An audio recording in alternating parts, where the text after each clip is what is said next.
जय श्री कृष्णा। कैसे हैं आप लोग फ्रेंड्स। आज की चर्चा जो होने जा रही है आजीविका कारक की होने जा रही है, क्योंकि इनका न्याय चक्र कुछ इस तरीके से चल रहा है कि जिसकी आप कल्पना नहीं कर पा रहे हैं, आप जिसको इमेजिन नहीं कर पा रहे हैं। शनिदेव जो कि आपके लाभ भाव में बैठे हुए हैं और दसम और एकादश भाव के शनिदेव कारक होते हैं।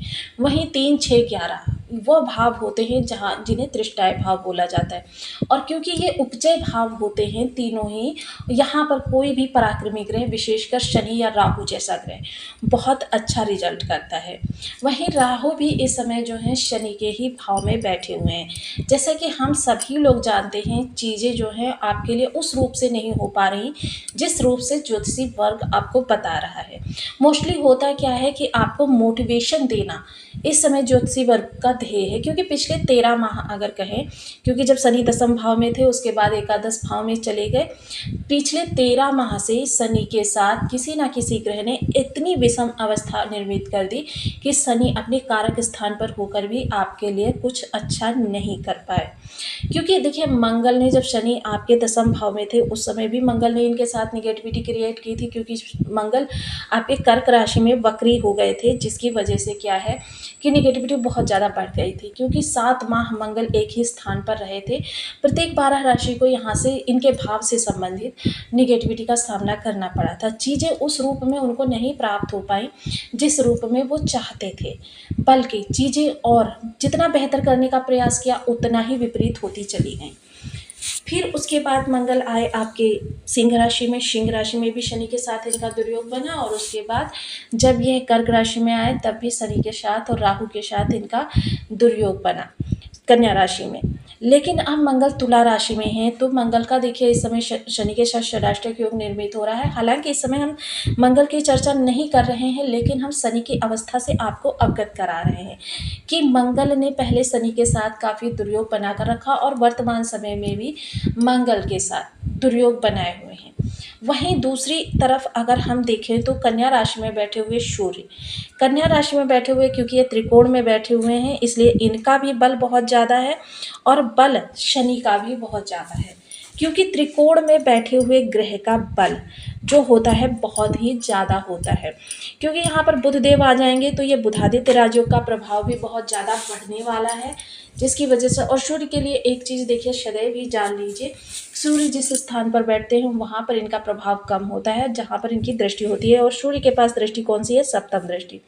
सप्तम दृष्टि के द्वारा शनि को देखेंगे। हालांकि शनि आजीविका के कारक हैं। आजीविका जीवन की वह धुरी होती है जिसके द्वारा समस्त जीवन हमारा सर्वाइव होता है, आगे चलता है, बढ़ता है, समस्त ज़रूरतें पूरी होती हैं। क्योंकि धन आएगा, जब कर्म होगा तभी धन आएगा, और जब धन आएगा तभी उससे लाभ उत्पन्न होगा, और उस लाभ को ही हम जो है अपनी आगे पहले परिवार की ज़रूरतें पूर्ति करते हैं, फिर कुटुंबियों की ज़रूरतें पूरी करते हैं, फिर समाज की ज़रूरतें पूरी करते हैं, और उससे ज़्यादा होता है तो अन्यत्र भी हम करते हैं। तो तभी होता है जब हमारे पास लाभ ज़्यादा बढ़कर आता है, क्योंकि जितना लाभ होगा उसी के अनुसार आप अपने पैरों को फंसारेंगे। तो देखिए, ये बहुत ज़रूरी हो जाता है कि कर्म आपका अच्छा चले, उन्नति पकड़े और उसके साथ ही लाभ भी बढ़े।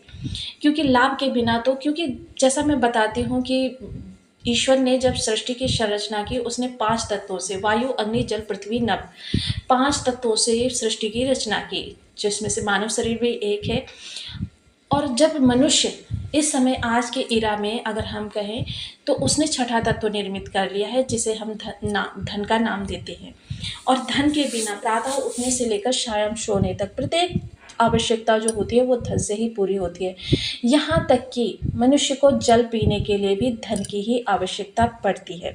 तो यह समय काल ऐसा समय काल है जो जीवन में आपके लिए बहुत ही ऊंचाई प्रदत्त करने वाला है, आपके लिए चीज़ें जो है बहुनिर्मित करने वाला है। यह समय काल आपके लिए बहुत ही उत्तम अवस्था का निर्माण करने जा रहा है।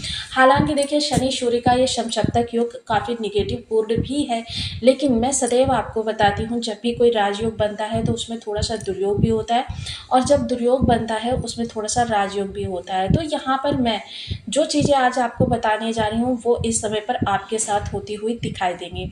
बहुत सारी ऐसी चीज़ें हैं जो आपके साथ शुभ होने वाली हैं। देखिए, नेगेटिव चीज़ों को इसलिए छिपाया जाता है ताकि व्यक्ति डिमोटिवेट ना हो, और डिमोटिवेट होकर वो क्या होगा कि कार्य करना बंद कर देगा या हताशा से भर जाएगा, जो कि किसी भी व्यक्ति के लिए अच्छा नहीं माना जाएगा।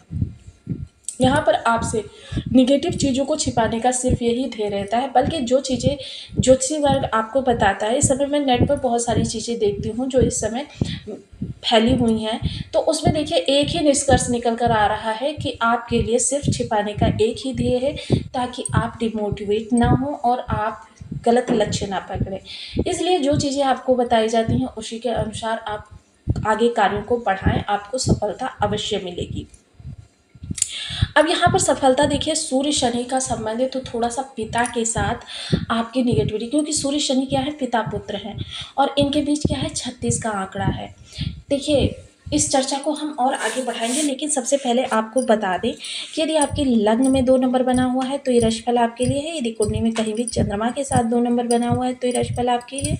कुंडली ना होने की स्थिति में आप इसे नाम राशि से भी देख सकते हैं। यदि अभी तक आपने अपने इस चैनल को सब्सक्राइब नहीं किया है तो प्लीज़ सब्सक्राइब कर लीजिए, वीडियो को लाइक कर दीजिए, चैनल को शेयर कर दीजिए। इससे होगा क्या कि हमारे आने वाले हर वीडियो की नोटिफिकेशन मिल सकेगी आपको सबसे पहले। एक प्यारा सा कमेंट करना बिल्कुल ना भूलें, कमेंट से हमें बहुत मोटिवेशन मिलता है, हौसला मिलता है, और ये पता चलता है कि आप और क्या जानना चाहते हैं। तो देखिए, शनि और सूर्य आमने सामने हैं, पिता पुत्र, और शनि कर्म के लिए इतने ज़्यादा प्रचंड ग्रह हैं कि यह कर्म को वरीयता देते हैं, हर रिश्ते से ज़्यादा, हर व्यक्ति से ज़्यादा। गणमान्य व्यक्ति भी हो तो भी ये अपना दंड देने से बिल्कुल पीछे नहीं रहते। इसी कारणवश इनकी सूर्य से शत्रुता चली आ रही है, और इस शत्रुता को आपके पिता पुत्र के रिश्ते पर भी देखा जाएगा। पिता पुत्र के बीच इस समय किसी बात को लेकर वैमनस्य उत्पन्न होगा, जिसे अगर आप टाल सकते हैं तो टाल दीजिए, क्योंकि पिता पुत्र के बीच, परिवार के बीच कलह उत्पन्न होना यह अच्छी बात नहीं होती, जो कि आपके पारिवारिक जीवन को कलहपूर्ण बना सकती है, जिसका प्रभाव परिवार के प्रत्येक सदस्य को देखने में आएगा। वहीं अगर मैं चर्चा करूं इस समय लाभ के लिए, तो लाभ के लिए देखिए यह समय बहुत अच्छा है, क्योंकि सफलता, सूर्य क्या है, सफलता और राजा, और कहाँ बैठे हुए हैं, विचारों के भाव में, आइडियाज़ के भाव में। और आइडिया जब आपके राजा के समान होंगे, युक्ति रणनीति आपकी जब राजा के समान होगी तो उसमें सफलता निश्चित है। हालांकि इसमें थोड़ी सी विलंबिता उत्पन्न होगी। विलंबिता शनिदेव महाराज का देखिए मूल तत्व है, और इससे हम भाग नहीं सकते। जब हमारे लिए नेगेटिव स्थितियाँ उत्पन्न होती हैं तो शनिदेव क्या होता है, चीज़ों में विलंबिता उत्पन्न कर देते हैं। वैसे शनिदेव के लिए देखिए एक चीज़ जानना बहुत ज़रूरी है कि ये भाव वृद्धि करते हैं। ऐसा नहीं होता कि किसी भी भाव में जाते हैं तो वहाँ से संबंधित प्रभावों को छीड़ कर देते, बल्कि उस भाव से संबंधित कार्यों को बढ़ा देते। शनिदेव के लिए देखिए मैं सदैव आपको बताती हूँ कि शनिदेव को समझना बहुत ज़रूरी है। जब आप इन्हें समझ लेंगे तो आपको इनसे बढ़कर दूसरा कोई ग्रह अच्छा ही नहीं लग सकता। ये एक नारियल के समान है, जिस तरीके से नारियल बाहर से कठोर होता है और अंदर से उसकी गिरी जो होती है एकदम सॉफ्ट होती है। यहाँ पर थोड़ा सा पोलाइटली, समझदारी से, क्योंकि शनि क्या होते हैं, हर उस व्यक्ति की मदद करते हुए जो नम्र होता है। अहंकार या फिर स्वयं को सुपीरियर समझना, ये सारी चीज़ें जो होती हैं शनि विरोधी होती हैं, और ऐसे लोगों को लिए शनि प्रचंड ऊर्जा, यानी न्याय चक्र जो है शनिदेव का, वो इसी धुरी पर कार्य करता है कि जो शनिदेव से, यानी अहंकार, क्योंकि शनिदेव देखिए उस वर्ग के कारक हैं जो वर्ग समाज द्वारा उपेक्षित है, या जिस वर्ग को हम बहुत ही हेय दृष्टि से देखते हैं, तो ऐसे वर्ग के रक्षक है। इसलिए देखिए जो दीनहीन बन जाता है उसके लिए शनिदेव सदा अपने द्वार खोल देते हैं, भंडार खोल देते हैं, चाहे कितनी भी विषम परिस्थिति में शनिदेव क्यों ना हो। अब यहाँ पर लाभ आपके लिए तभी निकल कर आएगा, देखिए इस समय पर हो सकता है आपके अधिकारी आपके लिए अधिकारी, या अगर आप व्यापार कर रहे हैं तो हो सकता है कि कोई आपका कस्टमर या आपको कुछ बोल दे, तो ऐसे में आपको शांति से उसकी बात को धैर्य के साथ सुनना, उसकी बातों का मनन करना, और अगर वो गलत है तो शालीनता से उसे समझाना भी। ऐसा नहीं, शनि न्यायोचित कार्य करना सिखाते हैं, कि शनि कहते हैं नम्रता के साथ न्यायोचित कर्म करिए। अगर कोई आपसे शत्रुता कर रहा है, कांटे को कांटा निकालता है, ये शनिदेव का कथन है, और जब भी देखिए बेशक आपके ऊपर साढ़े साती चल रही हो, ढैया चल रही हो, कुछ भी चल रही हो, जितना आप नम्र हो जाएँगे, शनिदेव उतने ही आपके लिए अपने द्वार खोल देंगे और भंडार खोल देंगे।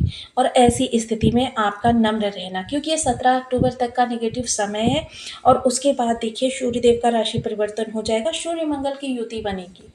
हालाँकि देखिए सूर्य मंगल की युति जो बनेगी वो भी षडाष्टक योग का निर्माण करेगी, जिसकी वजह से ये समय जो है आपके लिए लगभग 1 से डेढ़ माह आपको प्रभावित करने वाला है और उसके बाद तो बहुत ही शुभ स्थितियाँ बन जाएँगी, क्योंकि नवम पंचम तब आपके लिए राजयोग जैसी स्थिति निकल कर आएँगी, सफलता और कर्म। इस समय सफलता है, लेकिन थोड़ी-सी चुनौतियों के बाद। चुनौतियाँ इस समय आपके सामने बड़ी-बड़ी आएँगी, तो इसके लिए मैं यही कहना चाहूँगी कि जितनी बड़ी चुनौती को हम पार करते हैं, सफलता या लाभ उतना ही बड़ा, उससे बड़ा शनिदेव, क्योंकि उतना नहीं देते जितनी आप कल्पना करते हैं। जब आप सोचते हैं कि मुझे आवागमन के लिए साइकिल मिल जाए, तो शनिदेव BMW जैसी गाड़ियाँ आपको प्रोवाइड करा देते हैं। अगर आप सोचते हैं किसी भी तरीके से मुझे एक कमरे का मकान मिल जाए, बस मैं किराए के मकान से छुट्टी मिल जाए मुझे, तो शनिदेव जब देते हैं आपको बंगलो दे देते हैं, कोठी दे देते हैं। ऐसे हैं शनिदेव, क्योंकि शनिदेव उतना नहीं देते जितना आपकी कामना होती है, शनिदेव इतना देते हैं जितना आपकी परिकल्पना भी नहीं होती। तो ऐसी स्थिति में आपको यहाँ पर थोड़ा-सा नम्र होना, थोड़ा-सा धैर्य से चीज़ों को समझना और सबसे बड़ी बात मेहनती होना। ऐसा नहीं है कार्यों को कल पर डाल दिया या कार्य जब तक कोई सिर पर खड़ा ना हो जाए तब तक उस कार्य को ना करें, ऐसा बिल्कुल नहीं है। ये काम चोरी तो शनिदेव को बिल्कुल भी पसंद नहीं है। शनिदेव के नियमों के अनुसार कार्य करते रहिए, आप देखेंगे 3 से 6 माह में बस आपको कुछ नहीं करना है। शनिदेव के बस नियमों को अपनाते हुए अपने जीवन को आगे बढ़ाना है, किसी का अपमान नहीं करना, किसी के ऐसे व्यक्ति को तो बिल्कुल भी नहीं कि जो किसी भी तरीके से असहाय हो। ऐसे व्यक्ति को तो बिल्कुल भी हमें कुछ नहीं कहना है, बल्कि जहाँ तक संभव हो ऐसे लोगों की मदद करनी है। अगर वो व्यक्ति हमें कुछ उल्टा-सीधा कह रहा है या कुछ, तो हमें शालीनता से उसे प्रत्युत्तर देना है, नम्र बनकर रहना है, धैर्य के साथ सबके सुनना है। बड़े बुजुर्ग अगर कुछ कह रहे हैं तो देखिए नम्रता से, धैर्यपूर्वक उनको आप नम्रता से समझा सकते हैं। चीज़ें आपके लिए बहुत अच्छी होने वाली हैं। इसके अलावा जो आप बीज मंत्रों का जप कर रहे हैं वो जप करते रहिए। आप